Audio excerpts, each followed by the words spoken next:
Welcome you and respect your audience members. We welcome you and respect your interest in being here. We ask for your respect as we proceed with today's hearing. We ask for your respect as we proceed with today's hearing. To proceed without disruptions. The intention of the committee to proceed without disruptions. Chairman, I'll take all necessary and appropriate steps to maintain order and ensure that the committee is run in accordance with House rules. That the committee is run in accordance with House 660.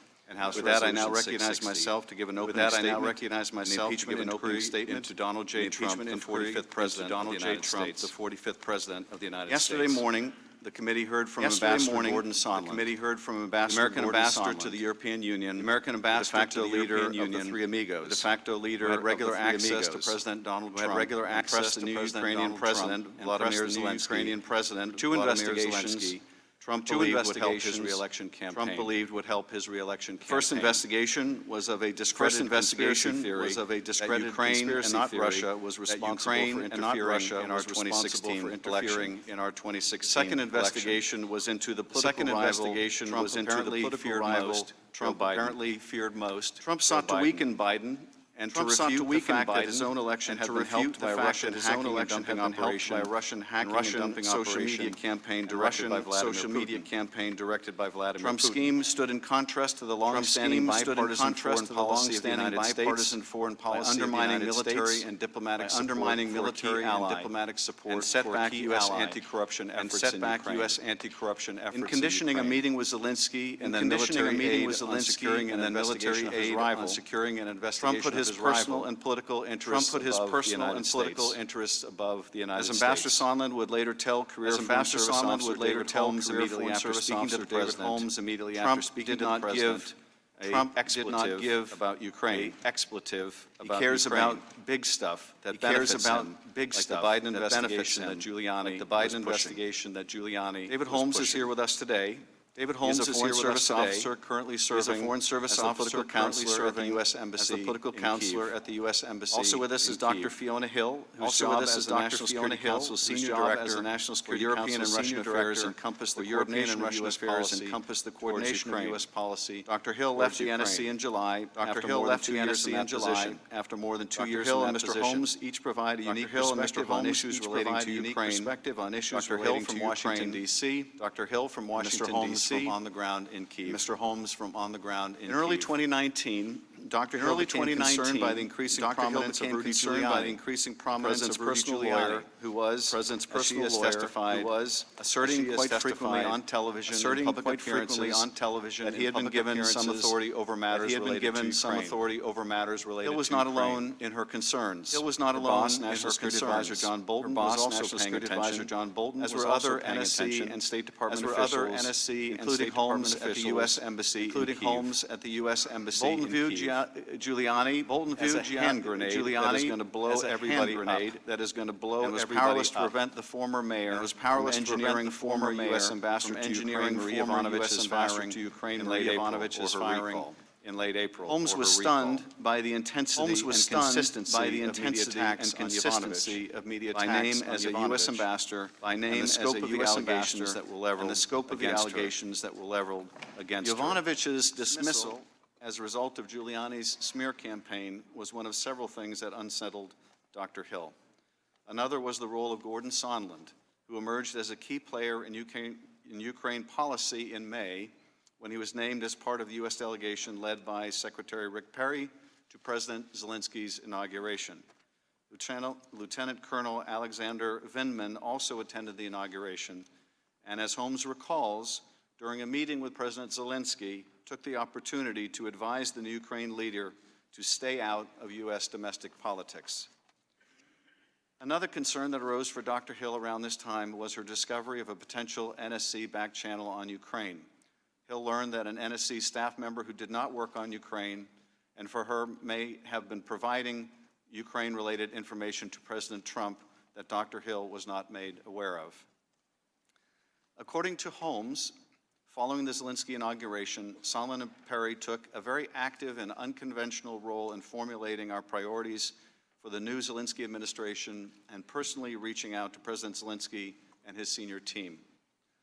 Sondland's newfound assertiveness also concerned Dr. Hill, who previously had enjoyed a cordial working relationship with the ambassador. On June 18, 2019, Hill had a blow-up with Sondland when he told her that he was in charge of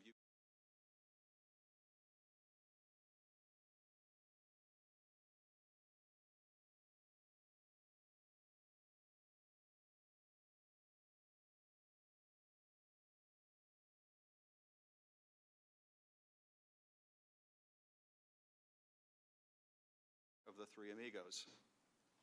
The meeting was intended, among other things, to give the Ukrainians an opportunity to convey that they were anxious to set up a meeting, a first meeting, between their new president and President Trump.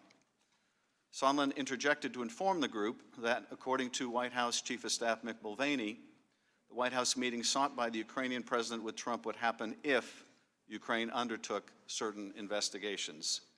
Hearing this, Bolton abruptly ended the meeting. Undeterred, Sondland brought the Ukrainian delegation and the NSC director for Ukraine, Lieutenant Colonel Alexander Vindman, downstairs to another part of the White House, where they were later joined by Dr. Hill. In this second meeting, Sondland was more explicit. Ukraine needed to conduct investigations if they were to get a meeting at all. Bolton directed Dr. Hill to report this to NSC legal advisor John Eisenberg, telling her, "You go and tell Eisenberg that I am not part of whatever drug deal Sondland and Mulvaney are cooking up on this, and you go ahead and tell him what you've heard and what I've said." Dr. Hill did so, as did Lieutenant Colonel Vindman, who separately approached the same lawyers with his concerns. On July 18, the day before Dr. Hill left her post at the NSC, Holmes participated in a secure interagency video conference on Ukraine. Towards the end of the meeting, a representative from the Office of Management and Budget announced that the flow of nearly $400 million in security assistance for Ukraine was being held up.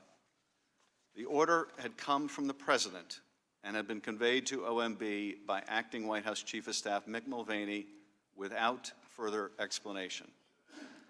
Holmes, unaware of the hold prior to the call, was shocked. He thought the suspension of aid was extremely significant, undermining what he had understood to be long-standing U.S. national security goals in Ukraine.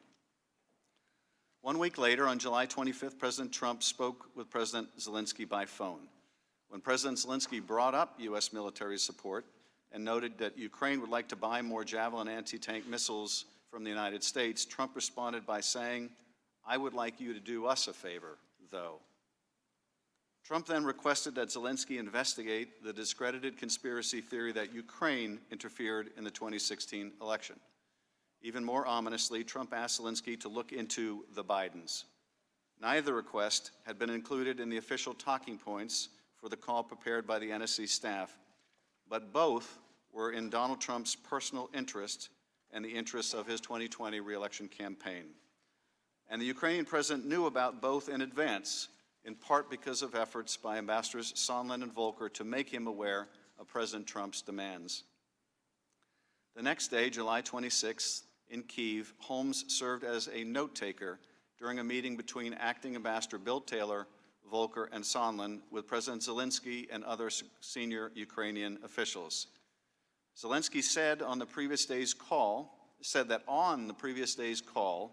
President Trump had, quote, 3 times raised some very sensitive issues that he would have to follow up on those issues when they met in person. Although he did not realize it at the time, Holmes came to understand that the sensitive issues were the investigations that President Trump demanded on the July 25th call. Following the meeting with Zelensky, Holmes accompanied Sondland to a separate meeting with one of the Ukrainian president's top advisors, Andrei Yermak. But Holmes was not allowed into the meeting and waited for 30 minutes while Sondland and the Ukrainian met alone, without any note-takers to record what they said. After the meeting, Sondland, Holmes, and 2 other State Department staff went to lunch at a nearby restaurant and sat on an outdoor terrace.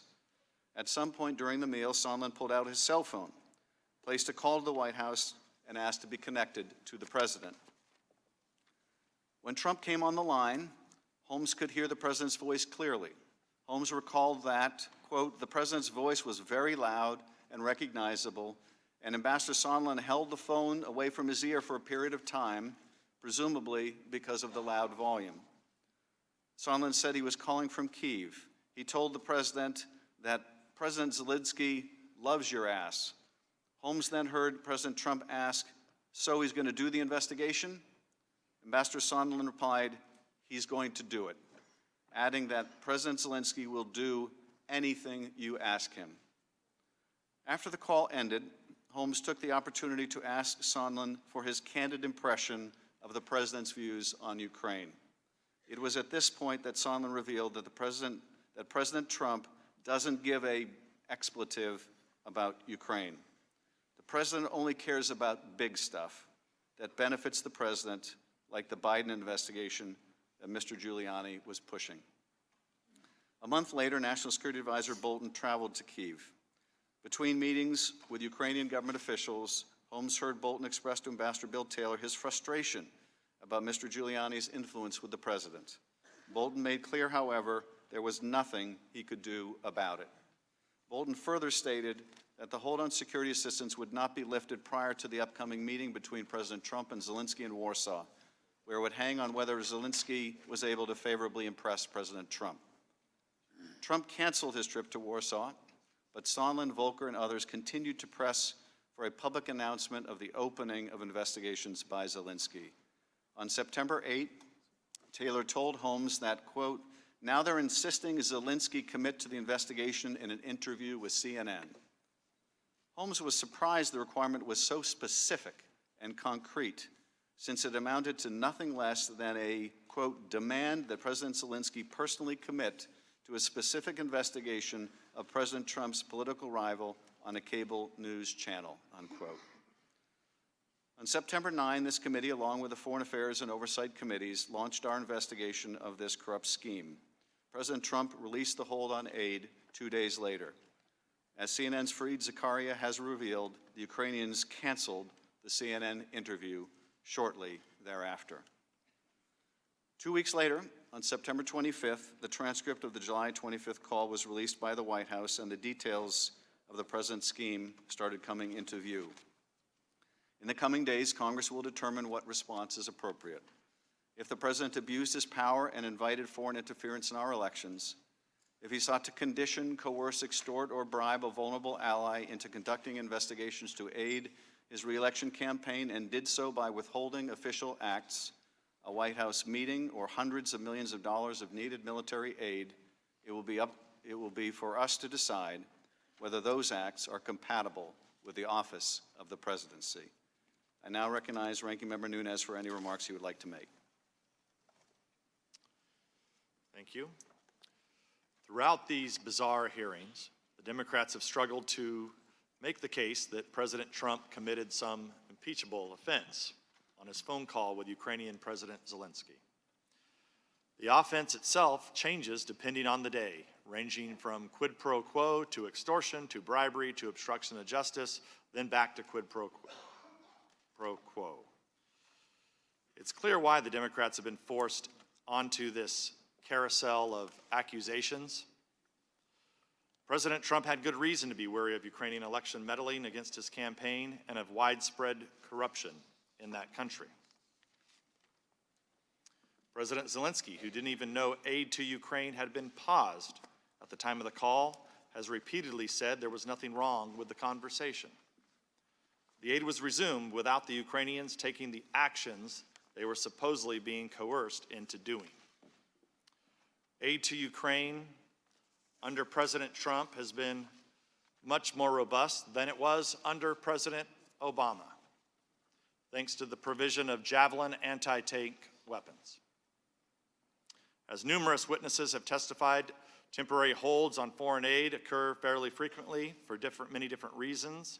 So how do we have an impeachable offense here when there's no actual misdeed and no one even claiming to be a victim? The Democrats have tried to solve this dilemma with a simple slogan: he got caught.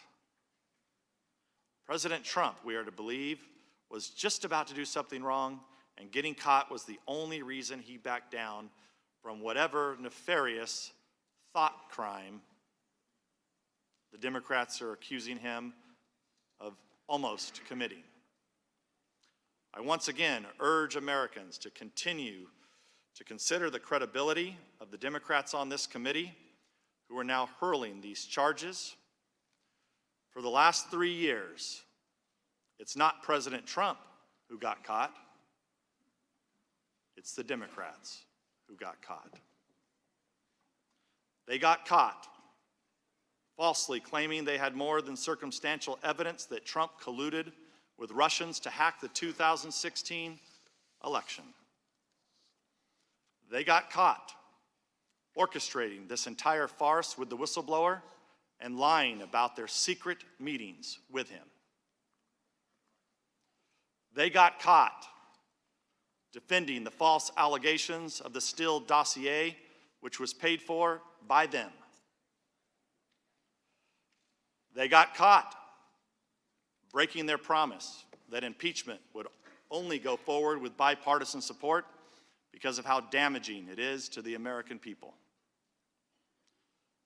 They got caught running a sham impeachment process featuring secret depositions, hidden transcripts, and an unending flood of Democrat leaks to the media. They got caught trying to obtain nude photos of President Trump from Russian pranksters, pretending to be Ukrainians. And they got caught covering up for Alexander Chalupa, a Democratic National Committee operative who colluded with Ukrainian officials to smear the Trump campaign by improperly redacting her name from deposition transcripts and refusing to let Americans hear her testimony as a witness in these proceedings. That is the Democrats' pitiful legacy in recent years. They got caught. Meanwhile, their supposed star witness testified that he was guessing that President Trump was tying Ukrainian aid to investigations despite no one telling him that was true, and the president himself explicitly telling him the opposite, that he wanted nothing from Ukraine. Ladies and gentlemen, unless the Democrats once again scramble their kangaroo court rules, today's hearing marks the merciful end of this spectacle in the Impeachment Committee, formerly known as the Intelligence Committee. Whether the Democrats reap the political benefit they want from this impeachment remains to be seen, but the damage they have done to this country will be long-lasting. With this wrenching attempt to overthrow the president, they have pitted Americans against one another and poisoned the mind of fanatics who actually believe the entire galaxy of bizarre accusations they have leveled against the president since the day the American people elected him. I sincerely hope the Democrats end this affair as quickly as possible so our nation can begin to heal the many wounds it has inflicted on us. The people's faith in government and their belief that their vote counts for something has been shaken. From the Russia hoax to this shoddy Ukrainian sequel, the Democrats got caught. Let's hope they finally learn a lesson, give their conspiracy theories a rest, and focus on governing for a change. In addition, Mr. Chairman, pursuant to House Rule 11, Clause 2J1, the Republican members transmit our request to convene a minority day of hearings. To date, you have blocked key witnesses that we have requested from testifying in this partisan impeachment inquiry. This rule was not displaced by H.Res. 660, and therefore, under House Rule 11, Clause 1A, it applies to the Democrats' impeachment inquiry. We look forward to the chair promptly scheduling an agreed-upon time for the minority day of hearings so that we can hear from key witnesses that you have continually blocked from testifying. I'd also like to take a quick moment on an assertion Ms. Hill made in the statement that she submitted to this committee, in which she claimed that some committee members deny that Russia meddled in the 2016 election. As I noted in my opening statement on Wednesday, that in March 2018, Intelligence Committee Republicans published the results of a year-long investigation into Russian meddling. The 240-page report analyzed 2016 Russian meddling campaign, the U.S. government reaction to it, Russian campaigns in other countries and provided specific recommendations to improve American election security. I'm going to ask my staff to hand these reports to our two witnesses today, just so they can have a recollection of their memory. As America may or may not know, Democrats refused to sign on to the Republican report.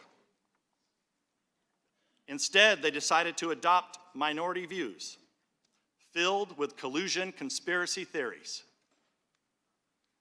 Needless to say, it is entirely possible for two separate nations to engage in election meddling at the same time, and Republicans believe we should take meddling seriously by all foreign countries, regardless of which campaign is the target.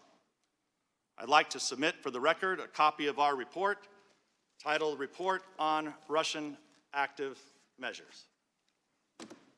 I yield back. Today we are joined by Dr. Fiona Hill and David Holmes.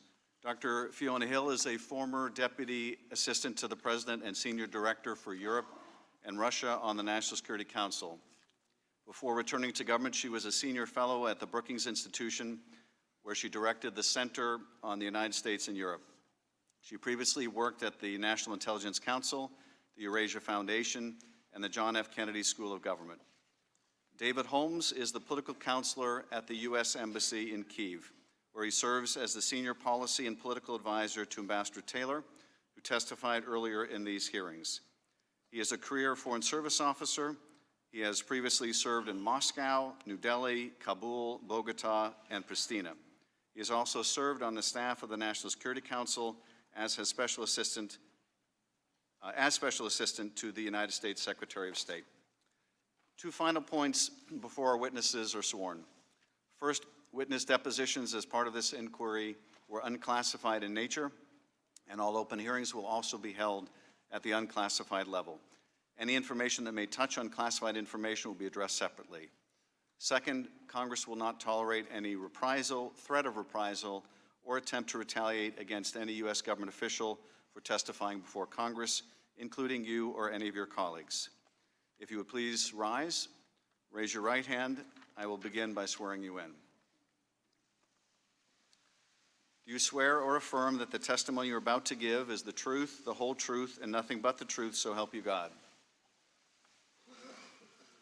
Let the record show that the witnesses answered in the affirmative. Thank you, and you may be seated. The microphones are sensitive, so you'll need to speak directly into them. Without objection, your written statements will be made part of the record. With that, Mr. Holmes, you are now recognized for your opening statement, and when you conclude, Dr. Hill, you'll be immediately recognized thereafter for your opening statement.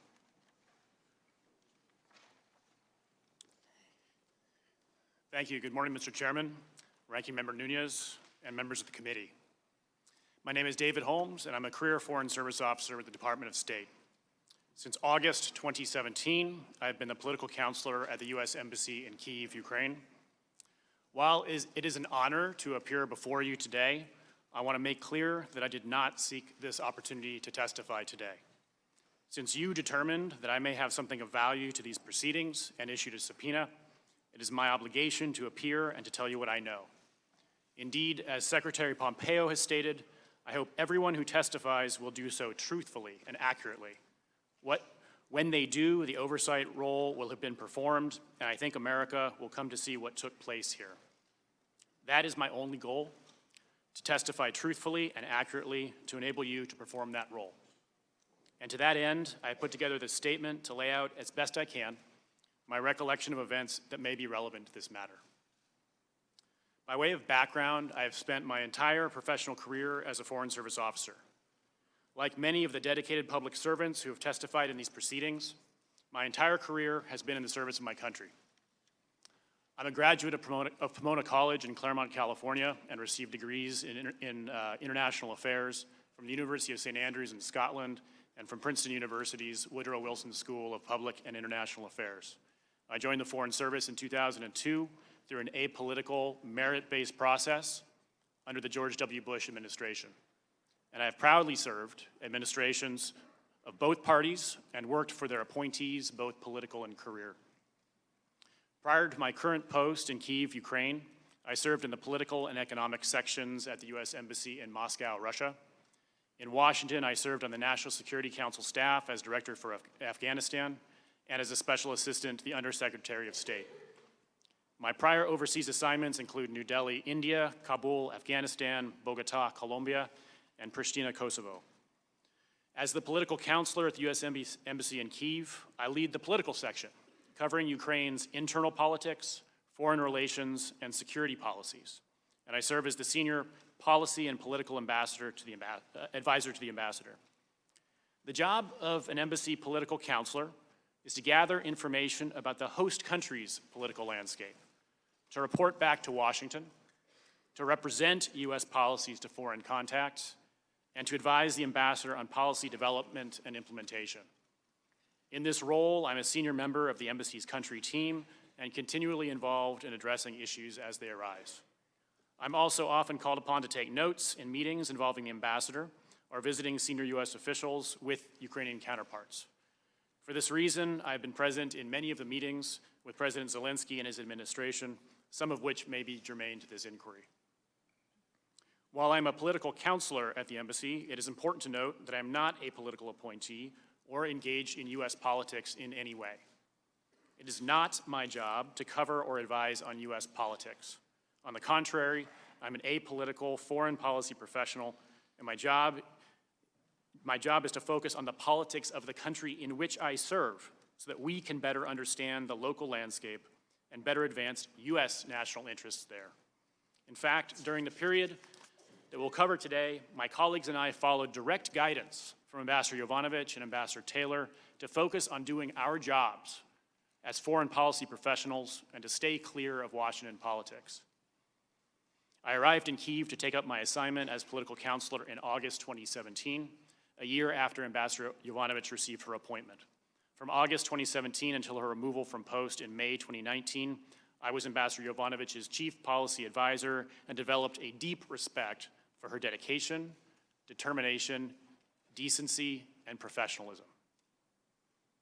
During this time, we worked together closely, speaking multiple times per day, and I accompanied Ambassador Yovanovitch to many of her meetings with senior Ukrainian counterparts. Our work in Ukraine focused on three policy priorities: peace and security, economic growth and reform, and anti-corruption and rule of law. These policies match the three consistent priorities of the Ukrainian people since 2014, as measured in public opinion polling, namely an end to the conflict with Russia that restores national unity and territorial integrity, responsible economic policies that deliver European standards of growth and opportunity, and effective and impartial rule of law institutions that deliver justice in cases of high-level official corruption. Our efforts on this third policy priority merit special mention because it was during Ambassador Yovanovitch's tenure that we achieved the hard-fought passage of a law establishing an independent court to try corruption cases. These efforts strained Ambassador Yovanovitch's relationship with former President Poroshenko and some of his allies, including Prosecutor General Yuri Lutsenko, who resisted fully empowering truly independent anti-corruption institutions that would help ensure that no Ukrainians, however powerful, were above the law. Despite this resistance, the ambassador and the embassy kept pushing anti-corruption and other priorities of our policy towards Ukraine. Beginning in March 2019, the situation at the embassy and in Ukraine changed dramatically. Specifically, the three priorities of security, economy, and justice, and our support for Ukrainian democratic resistance to Russian aggression became overshadowed by a political agenda promoted by former New York City Mayor Rudy Giuliani and a cadre of officials operating with a direct channel to the White House. That change began with the emergence of press reports critical of Ambassador Yovanovitch and machinations by then Prosecutor General Lutsenko and others to discredit her. In mid-March 2019, an embassy colleague learned from a Ukrainian contact that Mr. Lutsenko had complained that Ambassador Yovanovitch had, quote, destroyed him with her refusal to support him until he followed through with his reform commitments and ceased using his position for personal gain.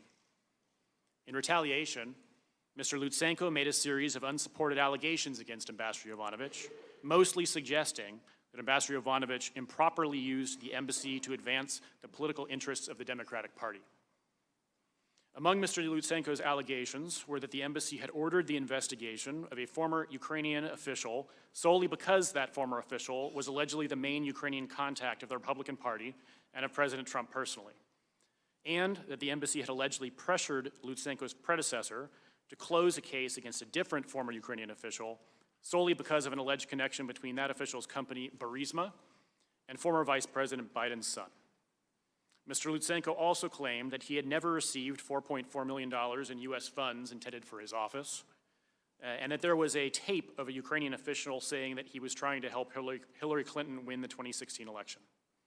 Finally, Mr. Lutsenko publicly claimed that Ambassador Yovanovitch had given him a do not prosecute list containing the names of her supposed allies, an allegation the State Department called an outright fabrication, and that Mr. Lutsenko later retracted. Mr. Lutsenko said that as a result of these allegations, Ambassador Yovanovitch would face serious problems in the United States. Public opinion polls indicated that Ukrainians generally did not believe Mr. Lutsenko's allegations. And on March 22nd, President Poroshenko issued a statement in support of Ambassador Yovanovitch. Following Mr. Lutsenko's allegations, Mr. Giuliani and others made a number of public statements critical of Ambassador Yovanovitch, questioning her integrity and calling for her removal from office. Mr. Giuliani was also making frequent public statements pushing for Ukraine to investigate interference in the 2016 election and issues related to Burisma and the Bidens. For example, on May 1st, 2019, the New York Times reported that Mr. Giuliani had, quote, discussed the Burisma investigation and its intersection with the Bidens, with the ousted Ukrainian prosecutor general and the current prosecutor. On May 9th, the New York Times reported that Mr. Giuliani said he planned to travel to Ukraine to pursue investigations into the 2016 election interference and into the involvement of former Vice President Biden's son in a Ukrainian gas company. Over the next few months, Mr. Giuliani also issued a series of tweets asking, quote, why Biden shouldn't be investigated, attacking, quote, the new president of Ukraine, Zelensky, for being silent on the 2016 election and Biden investigations, and complaining about the New York Times attacking him for, quote, exposing the Biden family history of making millions from Ukrainian criminals. Around this time, the Ukrainian presidential election was approaching, and political newcomer and entertainer Volodymyr Zelensky, who had played a president on television, was surging in the polls, ahead of Mr. Lutsenko's political ally, President Poroshenko. On April 20th, I was present for Ambassador Yovanovitch's third and final meeting with then-candidate Zelensky, ahead of his landslide victory in the runoff election the next day. As in her two prior meetings that I also attended, they had an entirely cordial, pleasant conversation and signaled their mutual desire to work together. However, the negative narratives about Ambassador Yovanovitch had gained currency in certain segments of the United States press. On April 26th, Ambassador Yovanovitch departed for Washington, D.C., where she learned that she would be recalled early. The barrage of allegations directed at Ambassador Yovanovitch, a career ambassador, is unlike anything I have seen in my professional career. Following President-elect Zelensky's victory, our attention in the embassy focused on getting to know the incoming Zelensky administration and on preparations for the inauguration scheduled for May 20th, the same day that Ambassador Yovanovitch departed post permanently. It quickly became clear that the White House was not prepared to show the level of support for the Zelensky administration that we had originally anticipated. In early May, Mr. Giuliani publicly alleged that Mr. Zelensky was, quote, surrounded by enemies of the US president and canceled a visit to Ukraine. Shortly thereafter, we learned that Vice President Pence no longer planned to lead the presidential delegation to the inauguration. The White House then whittled down an initial proposed list for the official presidential delegation to the inauguration from over a dozen individuals to just 5. Secretary Perry as its head, Special Representative for Ukraine negotiations Kurt Volker, representing the State Department, National Security Council Director Alex Vindman, representing the White House, Temporary Acting Charge d'Affaires Joseph Pennington, representing the embassy, and Ambassador to the European Union Gordon Sondland. While Ambassador Sondland's mandate as the accredited ambassador to the European Union did not cover individual member states, let alone non-member countries like Ukraine, he made clear that he had direct and frequent access to President Trump and Chief of Staff Mick Mulvaney, and portrayed himself as the conduit to the President and Mr. Mulvaney for this group.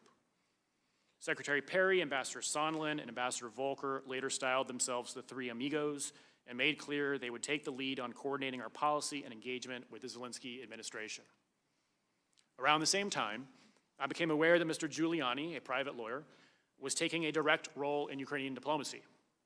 On April 25th, Ivan Bakhanov, who was Mr. Zelensky's childhood friend and campaign chair, and was ultimately appointed the head of the security services of Ukraine, indicated to me privately that he had been contacted by, quote, someone named Giuliani who said he was an advisor to the vice president. I reported Mr. Bakhanov's message to Deputy Assistant Secretary of State George Kent. Over the following months, it became apparent that Mr. Giuliani was having a direct influence on the foreign policy agenda that the Three Amigos were executing on the ground in Ukraine. In fact, at one point during a preliminary meeting of the inaugural delegation, someone wondered aloud why Mr. Giuliani was so active in the media with respect to Ukraine. My recollection is that Ambassador Sondland stated, quote, damn it, Rudy, every time Rudy gets involved, he goes and F's everything up. The inauguration took place on May 20th, and I took notes in the delegation's meeting with President Zelensky. During the meeting, Secretary Perry passed President Zelensky a list that Perry described as, quote, people he trusts. Secretary Perry told President Zelensky that he could seek advice from the people on this list on issues of energy sector reform, which was the topic of subsequent meetings between Secretary Perry and key Ukrainian energy sector contacts. Embassy personnel were excluded from some of these later meetings by Secretary Perry's staff. On May 23rd, Ambassador Volker, Ambassador Sondland, Secretary Perry, and Senator Ron Johnson, who had also attended the inauguration, though not on the official delegation, returned to the United States and briefed President Trump. On May 29th, President Trump signed a congratulatory letter to President Zelensky, which included an invitation to visit the White House at an unspecified date. It is important to understand that a White House visit was critical to President Zelensky. President Zelensky needed to show U.S. support at the highest levels in order to demonstrate to Russian President Putin that he had U.S. backing, as well as to advance his ambitious anti-corruption reform agenda at home. President Zelensky's team immediately began pressing to set a date for that visit. President Zelensky and senior members of his team made clear that they wanted President Zelensky's first overseas trip to be to Washington, to send a strong signal of American support, and requested a call with President Trump as soon as possible. We at the embassy also believed that a meeting was critical to the success of President Zelensky's administration and its reform agenda, and we worked hard to get it arranged. When President Zelensky's team did not receive a confirmed date for a White House visit, they made alternative plans for President Zelensky's first overseas trip to be to Brussels instead, in part to attend an American Independence Day event that Ambassador Sondland hosted on June 4th. Ambassador Sondland hosted a dinner in President Zelensky's honor following the reception, which included President Zelensky, Jared Kushner, Secretary Pompeo's counselor Ulrich Breckbuhl, senior European Union officials, and comedian Jay Leno, among others. Ambassador Bill Taylor arrived in Kyiv as Chargé d'Affaires on June 17th. For the next month, the focus of our activities, along with those of the Three Amigos, was to coordinate a White House visit. To that end, we were working with the Ukrainians to deliver things that we thought President Trump might care about, such as commercial deals that would benefit the United States, which might convince President Trump to agree to a meeting with President Zelensky. The Ukrainian policy community was unanimous in its recommendation in recognizing the importance of securing the meeting and President Trump's support. Ambassador Taylor reported that Secretary Pompeo had told him prior to his arrival in Kyiv, quote, we need to work on turning the president around on Ukraine. Ambassador Volker told us that the next 5 years could hang on what could be accomplished in the next 3 months. I took that to mean that if we did not earn President Trump's support in the next 3 months, we could lose the opportunity to make progress during President Zelensky's 5-year term. Within a week or two, it became apparent that the energy sector reforms, the commercial deals, and the anti-corruption efforts on which we were making progress were not making a dent in terms of persuading the White House to schedule a meeting between the presidents. On June 20th, Ambassador Sondland told Ambassador Taylor in a phone conversation, the gist of which Ambassador Taylor shared with me at the time, that President Zelensky needed to make clear to President Trump that President Zelensky was not standing in the way of, quote, investigations. I understood that this meant the Biden-Burisma investigations that Mr. Giuliani and his associates had been speaking about in the media since March. While Ambassador Taylor did not brief me on every detail of his communications with the three amigos, he did tell me that on a June 28th call with President Zelensky, Ambassador Taylor and the three amigos, it was made clear that some action on Burisma Biden investigation was a precondition for an Oval Office visit. Also on June 28th, while President Trump was still not moving forward on a meeting with President Zelensky, he met with Russian President Putin at the G20 summit in Osaka, Japan, sending a further signal of lack of support to Ukraine. We became concerned that even if a meeting between Presidents Trump and Zelensky could occur, it would not go well. And I discussed with embassy colleagues whether we should stop seeking a meeting altogether. While the White House visit was critical to the Zelensky administration, a visit that failed to send a clear and strong signal of support likely would be worse for President Zelensky than no visit at all. Congress has appropriated $1.5 billion in security assistance for Ukraine since 2014.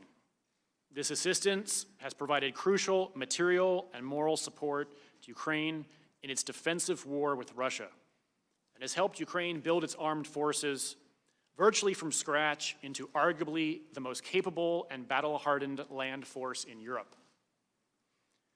I've had the honor of visiting the main training facility in Western Ukraine with members of Congress and members of this very committee, Ms. Stefanik, where we witnessed firsthand U.S. National Guard troops, along with allies, conducting training for Ukrainian soldiers. Since 2014, National Guard units from California, Oklahoma, New York, Tennessee, and Wisconsin have trained shoulder to shoulder with Ukrainian counterparts. Given the history of U.S. security assistance to Ukraine and the bipartisan recognition of its importance, I was shocked when on July 18th, an Office of Management and Budget staff member surprisingly announced the hold on Ukraine security assistance. The announcement came toward the end of a nearly 2-hour National Security Council secure video conference call, which I participated in from the embassy conference room. The official said that the order had come from the president and had been conveyed to OMB by Mr. Mulvaney with no further explanation.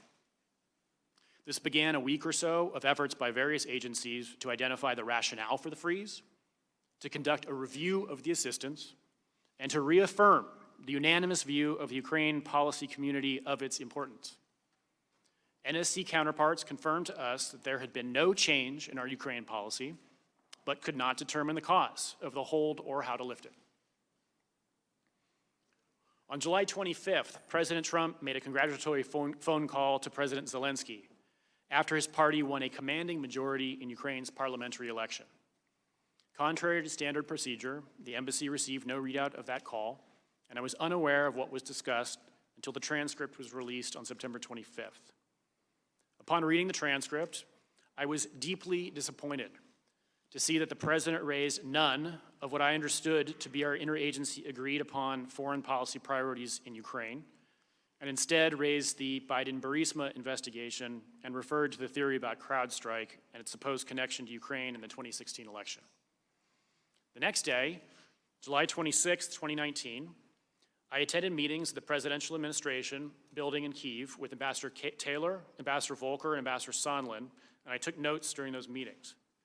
Our first meeting was with President Zelensky's chief of staff. It was brief, as he had already been summoned by President Zelensky to prepare for a subsequent broader meeting. But he did say that President Trump had expressed interest during the previous day's phone call in President Zelensky's personnel decisions related to the Prosecutor General's office. The delegation then met with President Zelensky and several other senior officials. During the meeting, President Zelensky stated that during the July 25th call, President Trump had, quote, 3 times raised some very sensitive issues, and that he would have to follow up, Zelensky, would have to follow up on those issues when he and President Trump met in person. Not having received a readout of the July 25th call, I did not know at the time what those sensitive issues were. After the meeting with President Zelensky, Ambassador Volker and Ambassador Taylor quickly left the presidential administration building for a trip to the front lines. Ambassador Sondland, who was to fly out that afternoon, stayed behind to have a meeting with Andriy Yermak, a top aide to President Zelensky. As I was leaving the meeting with President Zelensky, I was told to join the meeting with Ambassador Sondland and Mr. Yermak to take notes. I had not expected to join that meeting and was a flight of stairs behind Ambassador Sondland as he headed to meet with Mr. Yermak. When I reached Mr. Yermak's office, Ambassador Sondland had already gone into the meeting.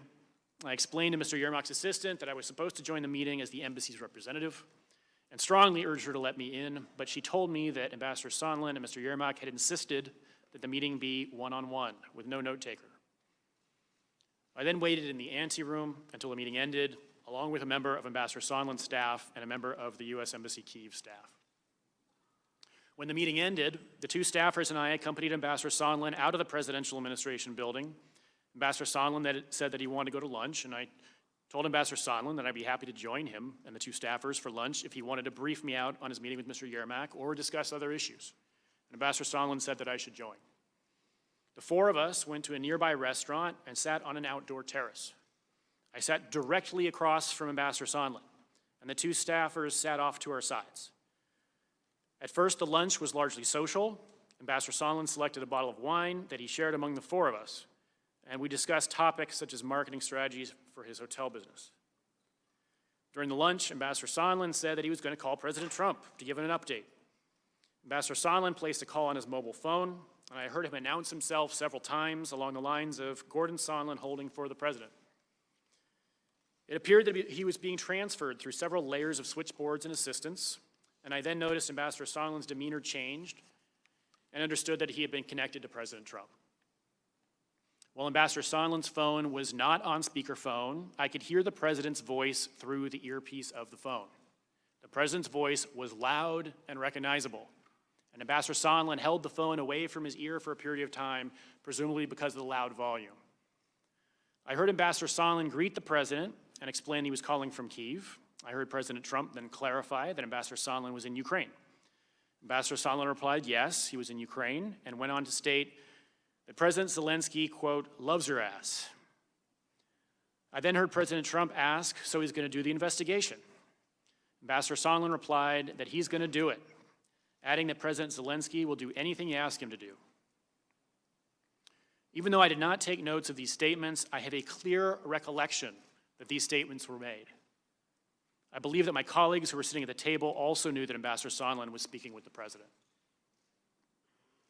The conversation then shifted to Ambassador Sondland's efforts on behalf of the president to assist a rapper who was jailed in Sweden, and I could only hear Ambassador Sondland's side of the conversation. Ambassador Sondland told the president that the rapper was, quote, kind of effed there and should have pled guilty. He recommended that the president, quote, wait until after the sentencing or it will only make it worse. And he added that the president should let him get sentenced, play the racism card, give him a ticker tape when he comes home.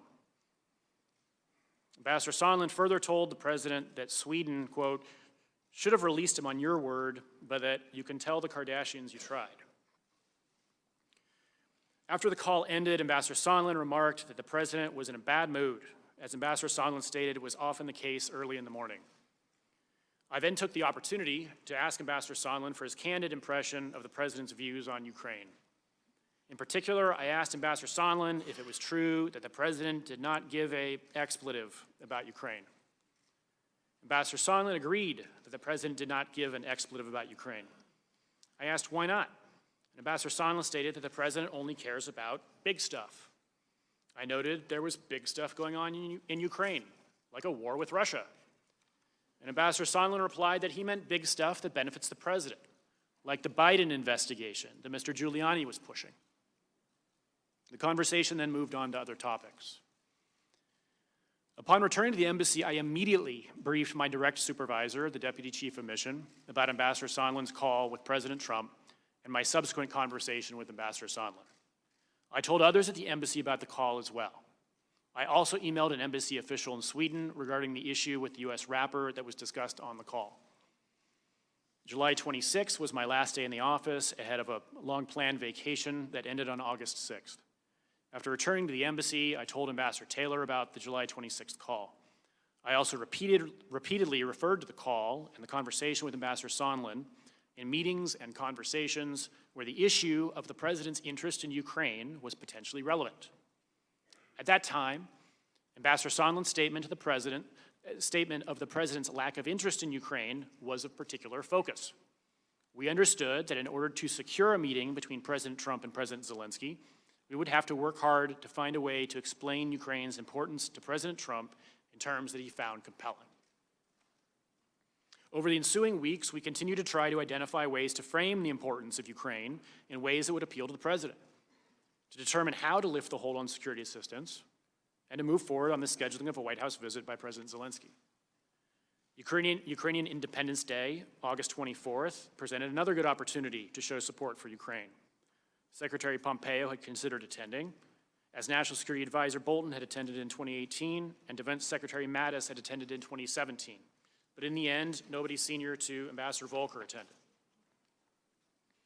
Shortly thereafter, on August 27th, Ambassador Bolton visited Ukraine and brought welcome news that President Trump had agreed to meet President Zelensky on September 1st in Warsaw. Ambassador Bolton further indicated that the hold on security assistance would not be lifted prior to the Warsaw meeting, where it would hang on whether President Zelensky was able to, quote, favorably impress President Trump. I took notes in Ambassador Bolton's meetings that day with President Zelensky and his chief of staff. Ambassador Bolton told Zelensky's chief of staff that the meeting between the presidents in Warsaw would be, quote, crucial to cementing their relationship. However, President Trump ultimately pulled out of the Warsaw trip, so the hold remained in place with no clear means to get it lifted. Between the meetings on August 27th, I heard Ambassador Bolton express to Ambassador Taylor and National Security Council Senior Director Tim Morrison his frustration about Mr. Giuliani's influence with the president, making clear there was nothing he could do about it. He recommended that Mr. Lutsenko's replacement as Prosecutor General open a channel with his counterpart, Attorney General Barr, in place of the informal channel between Mr. Yermak and Mr. Giuliani. Ambassador Bolton also expressed frustration about Ambassador Sondland's expansive interpretation of his mandate. After President Trump canceled his visit to Warsaw, we continued to try to appeal to the president in foreign policy and national security terms.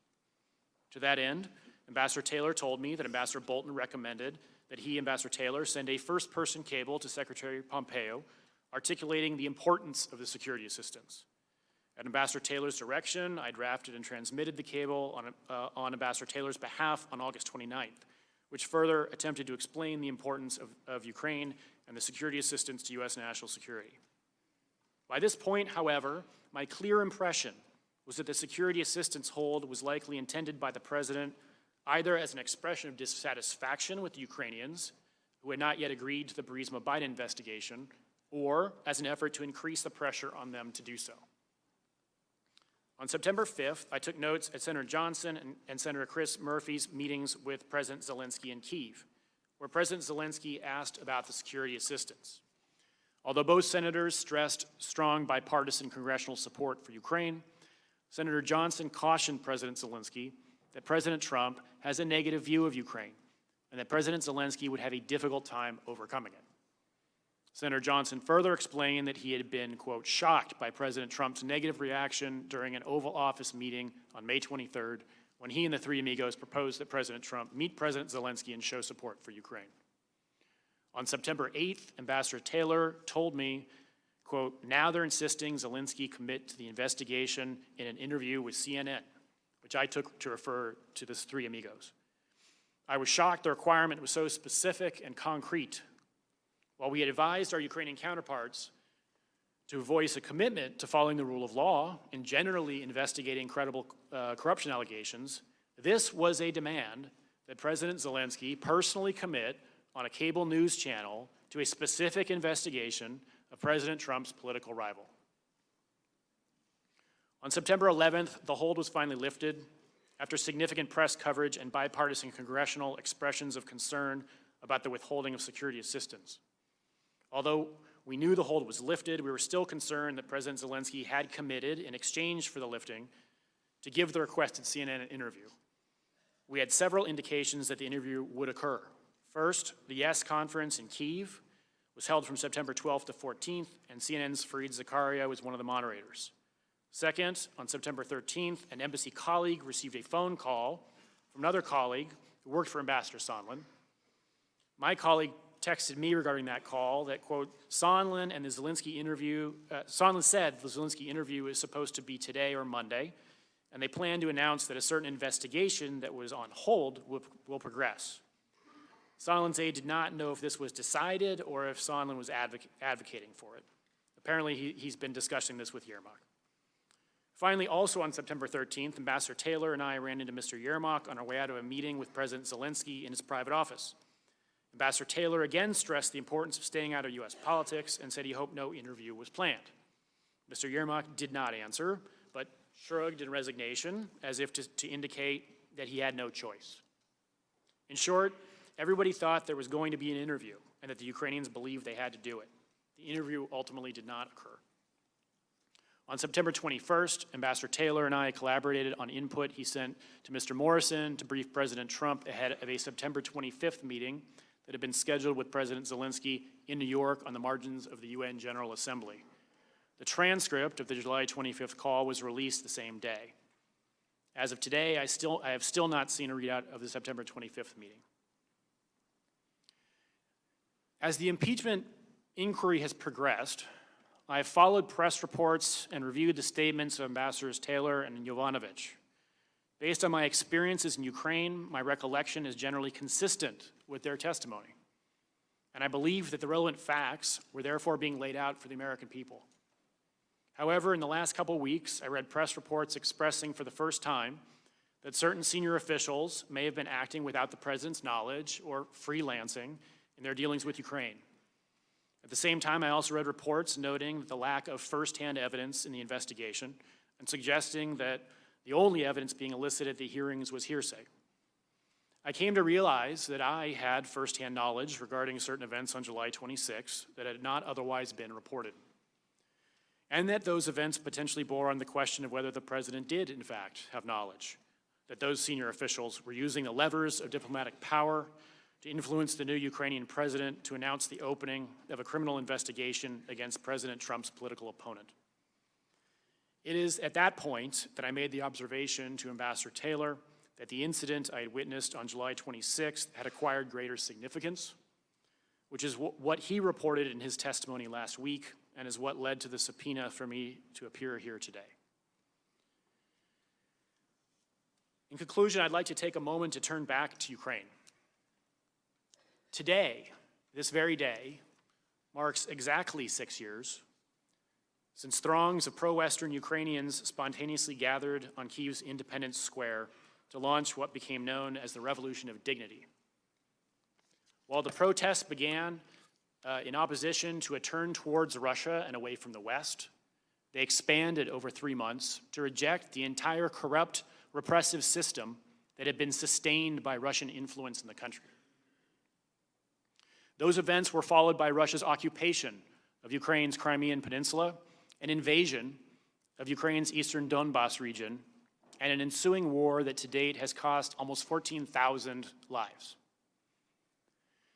Despite the Russian aggression over the past 5 years, Ukrainians have rebuilt a shattered economy, adhered to a peace process, and moved economically and socially closer to the West, toward our way of life. Earlier this year, large majorities of Ukrainians again chose a fresh start by voting for a political newcomer as president, replacing 80% of their parliament and endorsing a platform consistent with our democratic values, our reform priorities, and our strategic interests.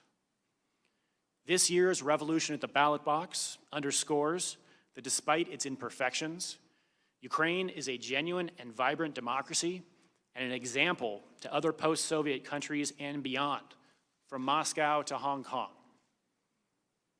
How we respond to this historic opportunity will set the trajectory of our relationship with Ukraine and will define our willingness to defend our bedrock international principles and our leadership role in the world. Ukrainians want to hear a clear and unambiguous reaffirmation that our long-standing bipartisan policy of strong support for Ukraine remains unchanged, and that we fully back it at the highest levels. Now is not the time to retreat from our relationship with Ukraine, but rather to double down on it. As we sit here today, Ukrainians are fighting a hot war on Ukrainian territory against Russian aggression. This week alone, since I have been here in Washington, 2 Ukrainian soldiers were killed and 2 injured by Russian-led forces in eastern Ukraine, despite a declared ceasefire. I learned overnight that 7 more were injured yesterday. As Vice President Pence said after his meeting with President Zelensky in Warsaw, the U.S.-Ukraine relationship has never been stronger. Ukrainians and their new government earnestly want to believe that. Ukrainians cherish their bipartisan American support that has sustained their Euro-Atlantic aspirations, and they recoil at the thought of playing a role in U.S. domestic politics or elections. At a time of shifting allegiances and rising competitors in the world, we have no better friends than Ukraine, a scrappy, unbowed, determined, and above all, dignified people who are standing up against Russian authoritarianism and aggression. They deserve better. We're now at an inflection point in Ukraine, and it is critical to our national security that we stand in strong support of our Ukrainian partners. Ukrainians and freedom-loving people everywhere are watching the example we set here of democracy and the rule of law. Thank you. Thank you, Mr. Holmes. Dr. Hill.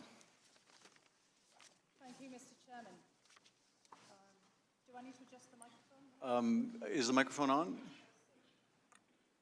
I believe it is now. Is that correct? Yes, perfect. Thank you again, Mr. Chairman. Mr. Chairman, Ranking Member Nunes and members of the committee, thank you for inviting me to testify before you today. I have a short opening statement. I appreciate the importance of Congress's impeachment inquiry, and I'm appearing today as a fact witness, as I did during my deposition on October 14th, in order to answer your questions about what I saw, what I did, what I knew, and what I know with regard to the subjects of your inquiry. I believe that those who have information that the Congress deems relevant have a legal and a moral obligation to provide it. I take great pride in the fact that I'm a non-partisan foreign policy expert who has served under 3 Republican and Democratic presidents. I have no interest in advancing the outcome of your inquiry in any particular direction except toward the truth. I will not provide a long narrative statement because I believe that the interest of Congress and the American people is best served by allowing you to ask me your questions. And I'm happy to expand upon my October 14th deposition testimony in response to your questions today. But before I do so, I'd like to communicate 2 things. First, I'd like to share a little bit about who I am. I'm an American by choice, having become a citizen in 2002. I was born in the northeast of England, in the same region that George Washington's ancestors came from. Both my region and my family have deep ties to the United States. My paternal grandfather fought through World War I in the Royal Field Artillery, surviving being shot, shelled, and gassed before American troops intervened to end the war in 1918. During the Second World War, other members of my family fought to defend the free world from fascism alongside American soldiers, sailors, and airmen. The men in my father's family were coal miners, whose family has always struggled with poverty. When my father, Alfred, was 14, he joined his father, brother, uncles, and cousins in the coal mines to help put food on the table. When the last of the local mines closed in the 1960s, my father wanted to emigrate to the United States to work in the coal mines in West Virginia and Pennsylvania. But his mother, my grandmother, had been crippled from hard labor, and my father couldn't leave. So he stayed in Northern England until he died in 2012. My mother still lives in my hometown today. While his dream of emigrating to America was thwarted, my father loved America, its culture, its history, and its role as a beacon of hope for the world. He always wanted someone in the family to make it to the United States. I began my university studies in 1984, and I just learned that I went to the same university as my colleague here, Mr. Holmes, in St Andrews in Scotland. I just thought I would add that. And in 1987, I won a place on an academic exchange to the Soviet Union. I was there for the signing of the Intermediate Nuclear Forces, or INF Treaty, and when President Ronald Reagan met Soviet leader Mikhail Gorbachev in Moscow. This was a turning point for me. An American professor who I met there told me about graduate student scholarships to the United States, and the very next year, thanks to his advice, I arrived in America to start my advanced studies at Harvard. Years later, I can say with confidence that this country has offered me opportunities I never would have had in England. I grew up poor, with a very distinctive working-class accent. In England, in the 1980s and 1990s, this would have impeded my professional advancement. This background has never set me back in America. For the best part of 3 decades, I've built a career as a non-partisan, non-political national security professional, focusing on Europe and Eurasia, and especially the former Soviet Union. I've served our country under 3 presidents, in my most recent capacity under President Trump, as well as in my former position under my former position of National Intelligence Officer for Russia and Eurasia under Presidents George W. Bush and Barack Obama. In that role, I was the intelligence community's senior expert on Russia and the former Soviet republics, including Ukraine. It was because of my background and experience that I was asked to join the National Security Council in 2017. At the NSC, Russia was part of my portfolio, but I was also responsible for coordinating US policy for all of Western Europe, all of Eastern Europe, including Ukraine and Turkey, along with NATO and the European Union. I was hired initially by General Michael Flynn, Katie McFarland, and General Keith Kellogg. But then I started work in April 2017 when General McMaster was the National Security Advisor.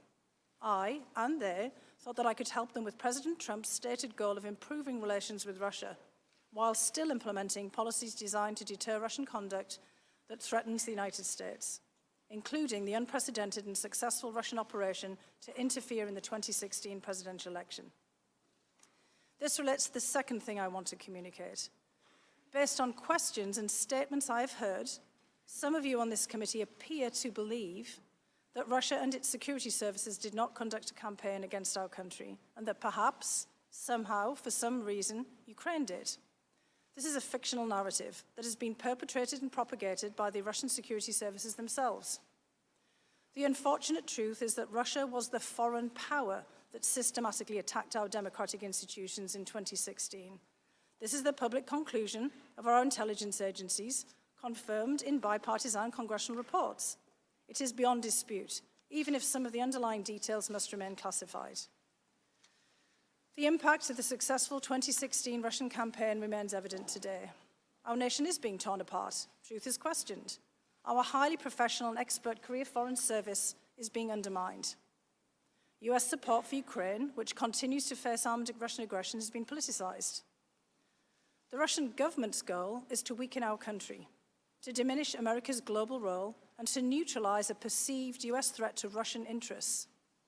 President Putin and the Russian security services aim to counter US foreign policy objectives in Europe, including in Ukraine, where Moscow wishes to reassert political and economic dominance.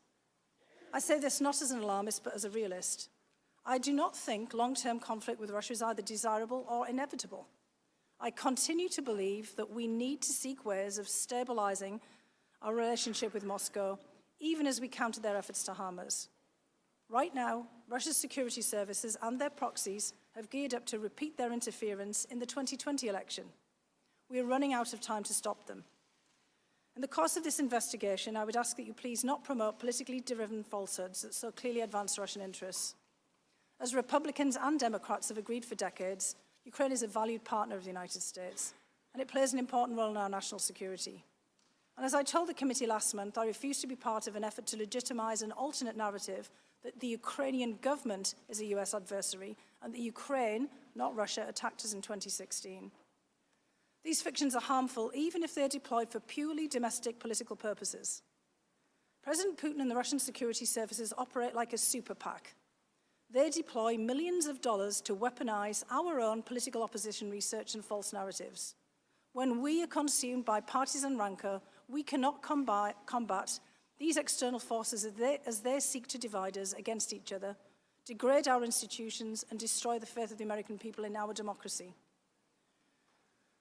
I respect the work that this Congress does in carrying out its constitutional responsibilities, including this inquiry, and I'm here to help you to the best of my ability. if the President or anyone else impedes or subverts the national security of the United States in order to further domestic, political, or personal interests, that's more than worthy of your attention. But we must not let domestic politics stop us from defending ourselves against the foreign powers who truly wish us harm. I'm ready to answer your questions. Thank you. Thank you, Dr. Hill. We'll now proceed to the first round of questions. As detailed in the memo provided to committee members, there will be 45 minutes of questions conducted by the chairman or majority counsel, followed by 45 minutes for the ranking member or minority counsel. Following that, unless I specify additional equal time for extended questioning, we'll proceed under the 5-minute rule, and every member will have a chance to ask questions. I now recognize myself or majority counsel for the first round of questions. First of all, thank you both for being here. Thank you for testifying. Dr. Hill, your story reminds me a great deal of what we heard from Alexander Vindman. The few immigrant stories that we have heard just in the course of these hearings are among the most powerful, I think, I've ever heard.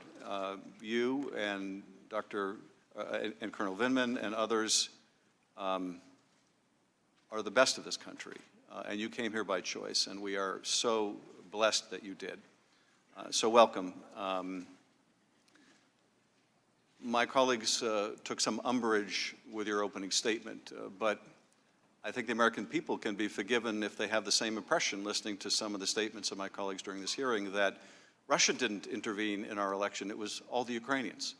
There's been an effort to take a tweet here and an op-ed there and a newspaper story here and somehow equate it with the systemic intervention that our intelligence agencies found that Russia perpetrated in 2016 through an extensive social media campaign and a hacking and dumping operation. Indeed, the report my colleagues gave you that they produced during the investigation calls into question the accuracy of the Intelligence Committee's finding that Russia intervened to help one side, to help Donald Trump at the expense of Hillary Clinton. No one in the intelligence community questions that finding, nor does the FBI, nor does the Senate Bipartisan Intelligence Committee report, nor does the Minority Committee report of this committee. The House Republican report is an outlier. But let me ask you, Dr. Hill, about your concern with that Russian narrative, that it wasn't the Russians that engaged in interfering in our election in 2016. And of course, this was given a boost when President Trump in Helsinki and the presence of Putin said that he questioned his own intelligence agencies. But why are the Russians pushing that narrative that it was Ukraine? How does that serve Russian interests? The Russians' interests, frankly, are to delegitimize our entire presidency. So one issue that I do want to raise, and I think that this would resonate with our colleagues on the committee from the Republican Party, is that the goal of the Russians was really to put whoever became the president, by trying to tip their hands on one side of the scale, under a cloud. So if Secretary, former First Lady, former Senator Clinton had been elected as president, as indeed many expected in the run-up to the election in 2016, she too would have had major questions about her legitimacy. And I think that, what we're seeing here as a result of all of these narratives, as this is exactly what the Russian government was hoping for. If they seed misinformation, they seed doubt, they have everybody questioning the legitimacy of a presidential candidate, be it President Trump or potentially President Clinton, that they would pit one side of our electorate against the other, that they would pit one party against the other. And that's why I wanted to make such a strong point at the very beginning. Because there were certainly individuals in many other countries who had harsh words for both of the candidates, who had harsh words for many other candidates during the primaries. We had a lot of people who were running for president on the Republican side. There were many people who were trying themselves to game the outcome. As you know, in the United Kingdom, the bookies take bets. You can go to Ladbrokes or William Hill and lay a bet on who you think is going to be the candidate. So the Russian government were trying to lay in their own bets. But what they wanted to do was give a spread. They wanted to make sure that whoever they had bet on or whoever they'd tried to tip the scales would also experience some discomfort, that they would be beholden to them in some way, that they would create just the kind of chaos that we have seen in our politics. So I just want to again emphasize that we need to be very careful as we discuss all of these issues not to give them more fodder that they can use against us in 2020. And I quite agree. There's an additional benefit, and I think you're absolutely right. The Russians are equal opportunity meddlers. They will not only help one side, but they'll also just seek to sow discord in the United States along ethnic lines, religious lines, geographic lines. But there's also a benefit now, isn't there, for Russia to put the blame on Ukraine, to cast doubt on whether they intervened at all in our election and blame it on a U.S. ally as a way of driving a wedge between the U.S. and Ukraine. Isn't that true? Well, that's absolutely the case. And in fact, you just made the point about U.S. allies. The Russians like to put a lot of blame on U.S. allies for incidents that they have perpetrated. We saw that recently with the United Kingdom in the Russian Secret Service's attack on a former spy, Mr. Skripal, and his daughter in Salisbury in England, where you may recall that the Russians actually accused the British government of perpetrating this themselves. So this falls into a long pattern of deflection and of the Russian government trying to pin the blame on someone else. And as my colleague, Mr. Holmes here has laid out, the Russians have a particular vested interest in putting Ukraine and Ukrainians and Ukrainian leaders in a very bad light. All of the issues that we started to discuss today and that you on the committee have been deeply involved in began with Russia's illegal annexation of the peninsula of Crimea from Ukraine in 2014. In response in 2015 and all of the different acts of aggression that Russia has engaged in since, starting a war in the Donbass, shooting down Russian operatives, a plane MH17 over the Donbass at a later period. There is a great deal of hostility and malign intent towards Ukraine, and it suits the Russian government very much if we are also looking at Ukraine as somehow a perpetrator of malign acts against us. Thank you. Mr. Holmes, I want to ask you a couple of questions, and I think as often is the case for people, I was obviously at your deposition, I've read your opening testimony, but as you learn more facts, you start to see things in a different light, even though your opening statement is very much consistent with your opening statement during the deposition. And I was struck in particular by something you said on page 10 of your opening statement. While we had advised our Ukrainian counterparts to voice a commitment to following the rule of law and generally investigating credible corruption allegations, this was a demand that President Zelensky personally commit on a cable news channel to a specific investigation of President Trump's political rival. This gets to a point I made at the close of our hearing yesterday about hypocrisy. Here we are, and we are urging Ukrainians to commit to following the rule of law, as you said, and only investigate genuine and credible allegations. And what are we doing? We're asking them to investigate the president's political rival. Ukrainians are pretty sophisticated actors, aren't they? They can recognize hypocrisy when they see it. What does that do to our anti-corruption efforts when the Ukrainians perceive that we're engaging in corruption ourselves? Yes, sir. So our long-standing policy is to encourage them to establish and build rule of law institutions that are capable and that are independent and that can actually pursue credible allegations. That's our policy. We've been doing that for quite some time with some success. So focusing on particular cases, including particular cases where there is a interest of the president's, it's just not part of what we've done. It's hard to explain why we would do that. Well, it harkens back to that conversation Ambassador Volker testified about when he urged Ukraine not to investigate or prosecute Poroshenko, and the reply from Mr. Yermak was, oh, you mean like you want us to do with the Bidens and the Clintons? They're sophisticated enough actors to recognize when we're saying do as we say, not as we do, are they not? Yes, sir. You also in your testimony, and I was struck by this anew today, when even after the aid is lifted, Ukraine still felt pressure to make these statements. And you and Ambassador Taylor were worried that they were going to do it on CNN.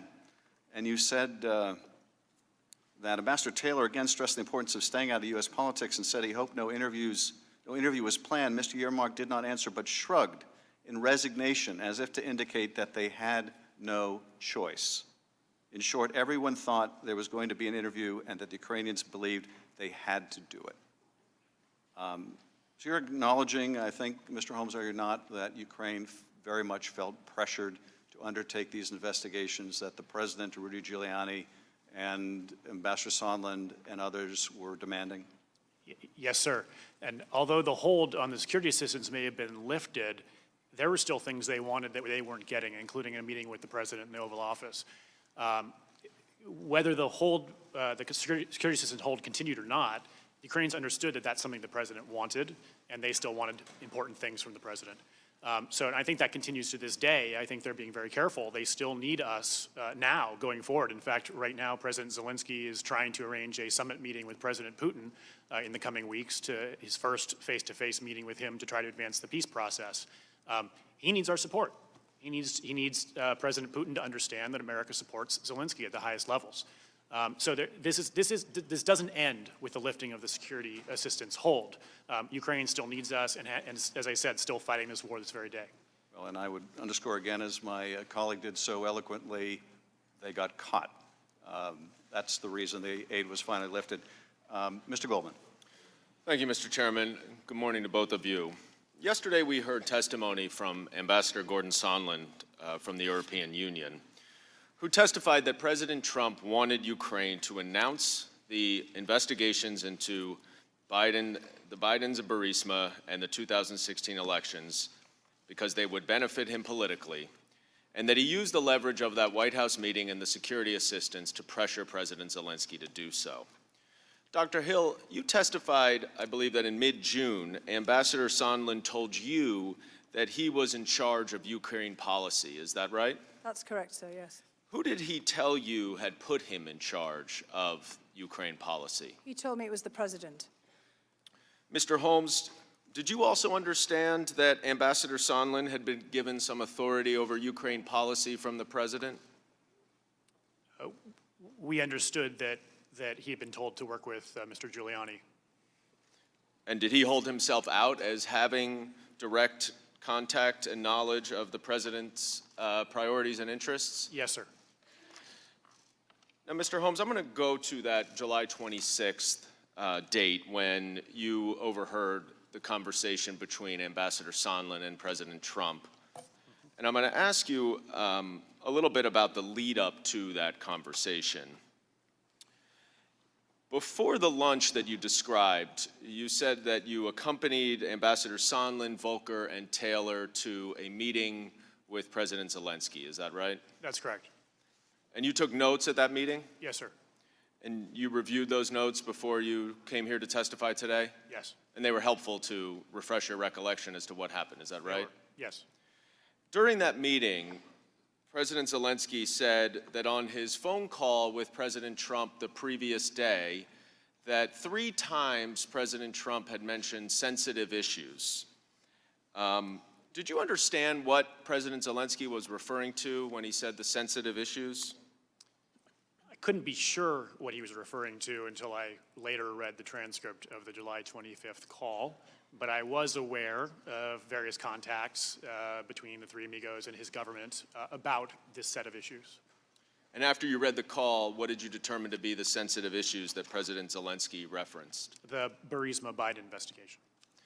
After this meeting with President Zelensky, you testified that Ambassador Sondland had a one-on-one meeting with Andrei Yermak, a top aide to Zelensky, and that you were prohibited from going into that meeting to take notes. Is that right? Yes.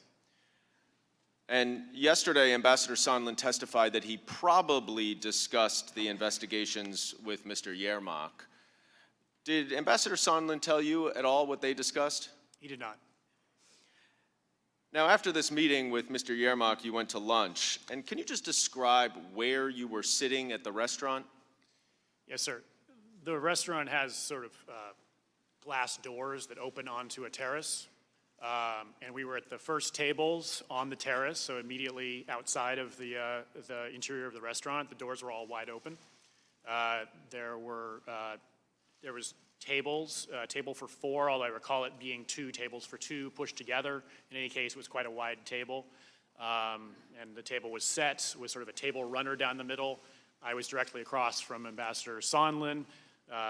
We were close enough that we could, share an appetizer between us, and then the 2 staffers were off to our right at this next table.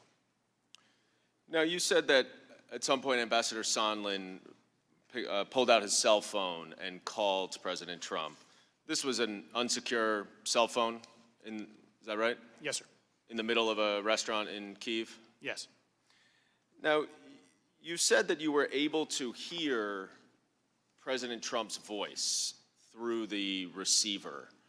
How were you able to hear if it was not on speakerphone? It was several things. It was quite loud when the president came on, quite distinctive. I believe Ambassador Sondland also said yesterday he often speaks very loudly over the phone, and I certainly experienced that. When the president came on, he sort of winced and held the phone away from his ear like this. And he did that for the first couple exchanges. I don't know if he then turned the volume down, if he got used to it, if the president's moderated his volume, I don't know. But that's how I was able to hear it. And so you were able to hear some of what President Trump said to President Zelensky, is that right? The first portion of the conversation, yes. And what did you hear President Trump say to, I'm sorry, not President Zelensky, to Ambassador Sondland? What I hear the President say to Ambassador Sondland? Yeah, he clarified whether he was in Ukraine or not, and he said, yes, I'm here in Ukraine. And then Ambassador Sondland said he loves your ass, he'll do anything you want. He said, is he going to do the investigation?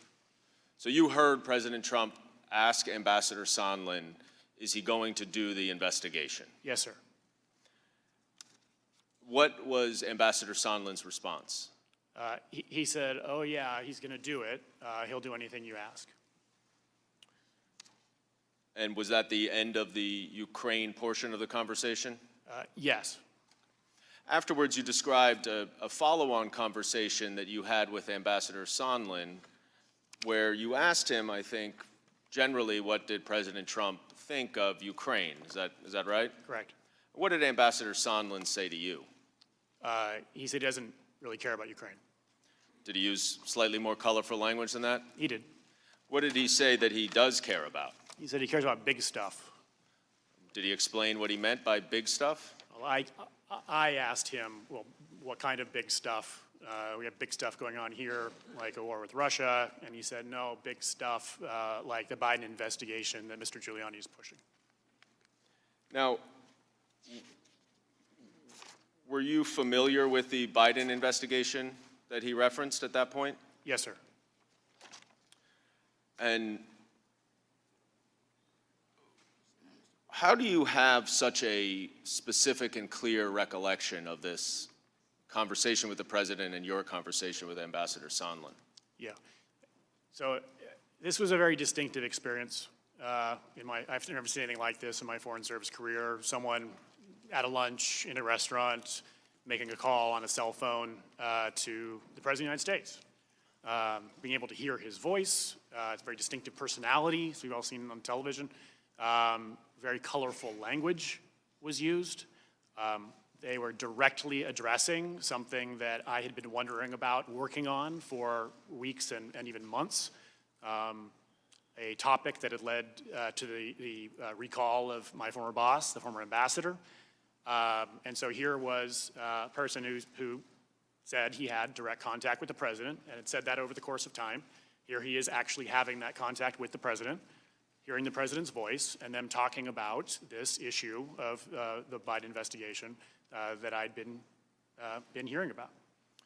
So just to summarize, during the phone call that you overheard Ambassador Sondland have with President Trump, you heard President Trump himself ask, the only question that you really heard him ask, I believe, is whether he was going to do the investigation, to which Ambassador Sondland responded that he would, and he would in fact do anything that President Zelensky wants. Is that an accurate recitation of what happened?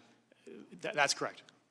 And then after that call, you had a subsequent conversation with Ambassador Sondland where he, in sum and substance, told you that the president doesn't care about Ukraine, he only cares about big stuff related to himself, and particularly the Biden investigation that Giuliani was pushing? Correct.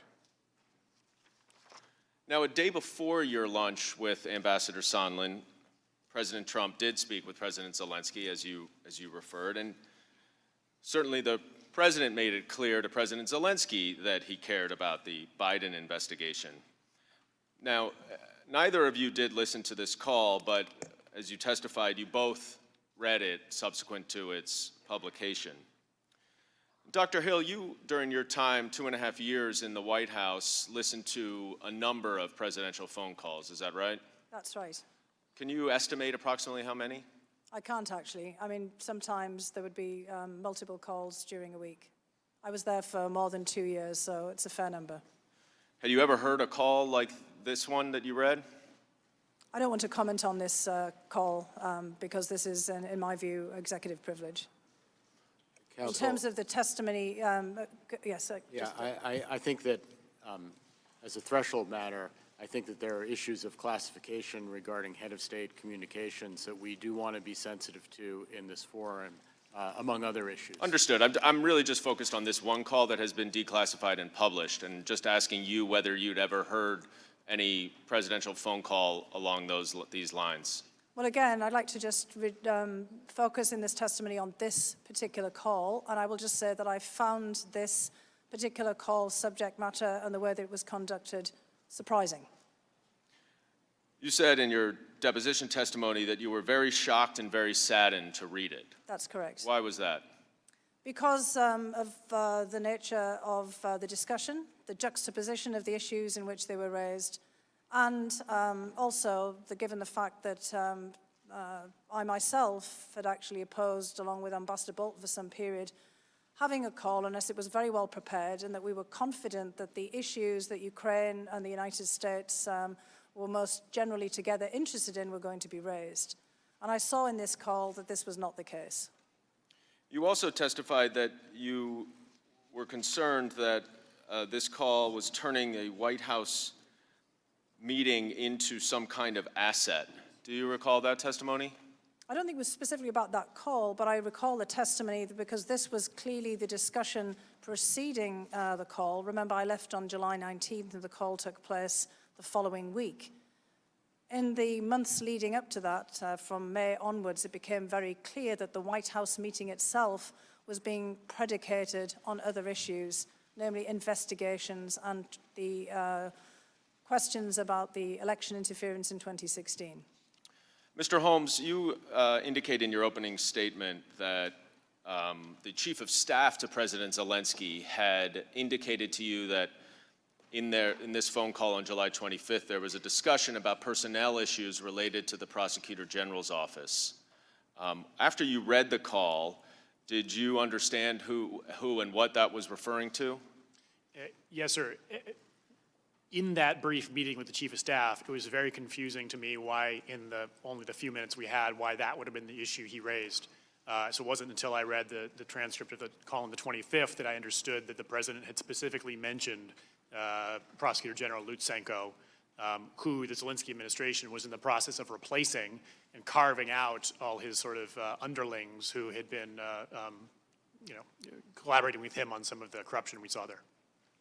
And I believe you also said that President Lutsenko was the source of some of Mr. Giuliani's public views and allegations. Is that right? Yes, sir. So about 2 weeks before the press kind of wave that we saw targeting Ambassador Yovanovitch became public, an embassy contact had reported to us privately that Mr. Lutsenko was sending these messages and had met with an American journalist to try to get those messages out.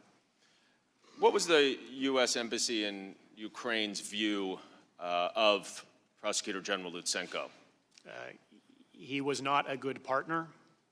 He had failed to deliver on the promised reforms that he had committed to when he took office. And he was using his office to insulate and protect political allies while presumably enriching himself. Is another way to describe that corrupt? Yes. Now, I'm going to take a look at a couple of excerpts from this July 25th call with you. And the first one occurs right after President Zelensky thanked President Trump for the United States' support in the area of defense. And President Trump immediately then says, "I would like you to do us a favor, though, because our country has been through a lot and Ukraine knows a lot about it.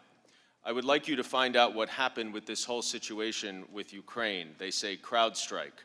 I guess you have one of your wealthy people, the server. They say Ukraine has it. Now, Dr. Hill, is this a reference to this debunked conspiracy theory about Ukraine interference in the 2016 election that you discussed in your opening statement as well as with Chairman Schiff? The reference to CrowdStrike and the server, yes, that's correct. And it is your understanding that there is no basis for these allegations, is that correct? That's correct. Now, isn't it also true that some of President Trump's most senior advisors had informed him that this theory of Ukraine interference in the 2016 election was false? That's correct. So is it your understanding then that President Trump disregarded the advice of his senior officials about this theory and instead listened to Rudy Giuliani's views? That appears to be the case, yes. And I also then want to just show one other exhibit that goes back to what you were testifying earlier, Dr. Hill, about Russia's interest in promoting this theory. This is an excerpt from a February 2nd, 2017 news conference with President Putin and Prime Minister Orban of Hungary, where Putin says, "Second, as we all know, during the presidential campaign in the United States, the Ukrainian government adopted a unilateral position in favor of one candidate. More than that, certain oligarchs, certainly with the approval of the political leadership, funded this candidate, or female candidate, to be more precise." Mr. Holmes, you spent 3 years as well in the U.S. Embassy in Russia. Why would it be to Vladimir Putin's advantage to promote this theory of Ukraine interference? First of all, to deflect from the allegations of Russian interference. Second of all, to drive a wedge between the United States and Ukraine, which Russia wants to essentially get back into its sphere of influence. Thirdly, to besmirch Ukraine and its political leadership, to degrade and erode support for Ukraine from other key partners in Europe and elsewhere. And Dr. Hill, by promoting this theory of Ukrainian interference in the 2016 election, was President Trump adopting Vladimir Putin's view over his own senior advisors and intelligence officials? I think we have to be very careful about the way that we phrase that. This is a view that President Putin and the Russian security services and many actors in Russia have promoted. But I think that this view has also got some traction, perhaps in parallel and separately here in the United States. And those two things have, over time, started to fuse together. Well, back in May of this year, do you recall that President Trump had a phone conversation in early May with President Putin? I do. And that he also then met in mid-May with Prime Minister Orban, who had joined President Putin at this press conference? That's correct. Now, that happened in between the time when President Zelensky was elected on April 21st and his inauguration on May 20th. Is that right? Correct. And in fact, isn't it true that President Trump had asked Vice President Pence to attend the inauguration after his phone call with President Zelensky on April 21st? I'm not sure that I can say that President Trump had asked the Vice President Pence. I was not in any meeting in which that took place. I can say that I myself and many others at the NSC and in the State Department were quite keen, very eager to have Vice President Pence go to Ukraine to represent the United States government and the President. And is that also your recollection, Mr. Holmes, that you wanted Vice President Pence to attend? Yes, sir, and we understood that was the plan. Now, Jennifer Williams from the Office of the Vice President testified here that on May 13th, which is the same day that President Trump met with Prime Minister Orban, that the President called off Vice President Pence's trip for unknown reasons, but before the inauguration date had been scheduled. And Dr. Hill, were you aware also that during that period there was a lot of publicity, and I think, Mr. Holmes, you referenced this in your opening statement as well, about Rudy Giuliani's interest in these investigations in Ukraine? I was certainly aware, yes. And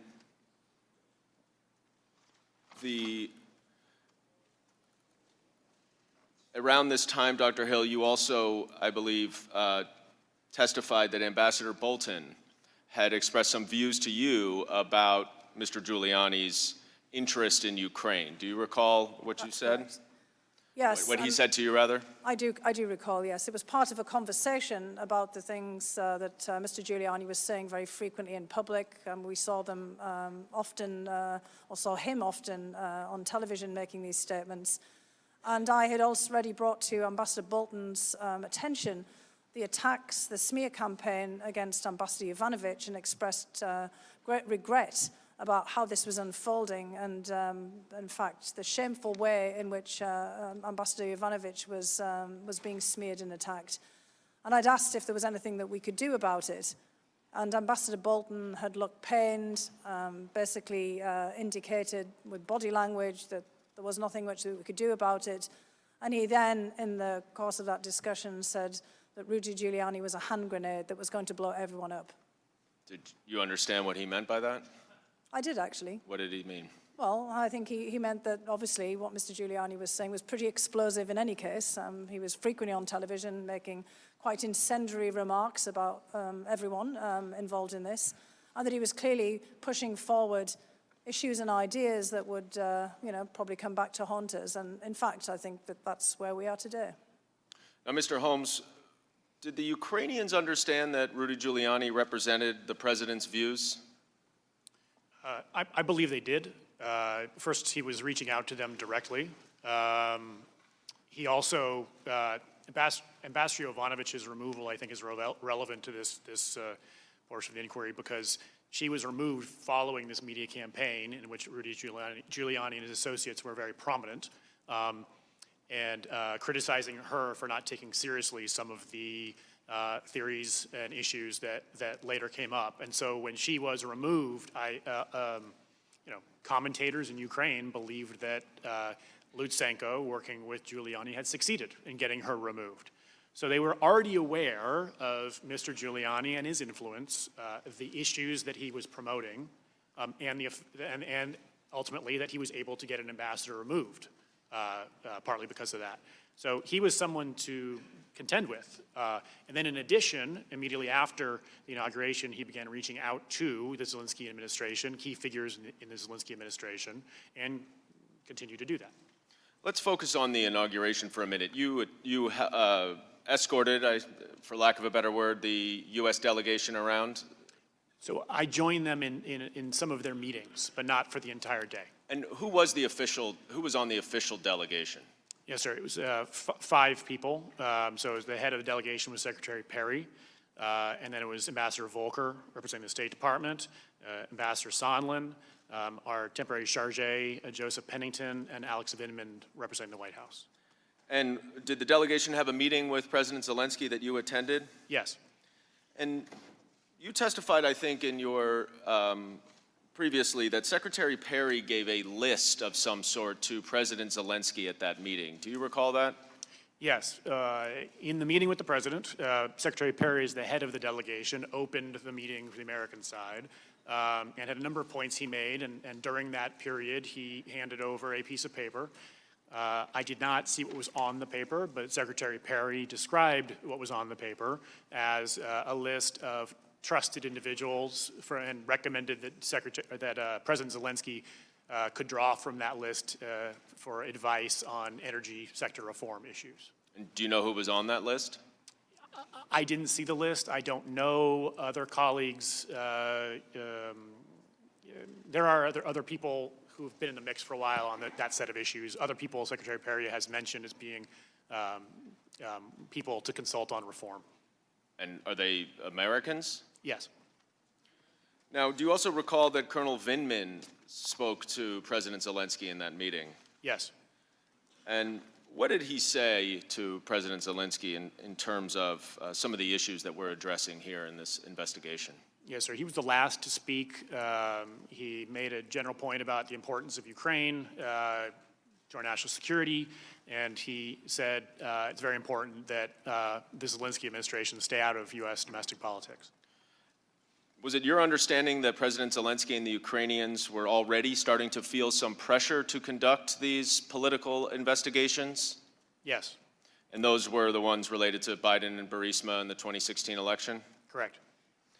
Now, Dr. Hill, you also testified that around this same time in May, you learned that President Trump was receiving information from someone else at the National Security Council. Is that right? That's not quite right. I was told in passing that someone else at the National Security Council, that the President may want to speak to them because of some materials related to Ukraine. And did that person indicate that the President thought that was the director of Ukraine? That was correct. It was a very brief conversation, just to be clear. Who is the director of Ukraine? The director for Ukraine is Alex Vindman, Colonel Vindman. And who did this individual in the executive secretary's office refer to? The individual just said the name Cash. And did you know who that was? Initially, when I was thinking about it, I had to search my mind, and the only Cash that I knew at the National Security Council was Kash Patel. And Kash Patel did not work on Ukraine matters that you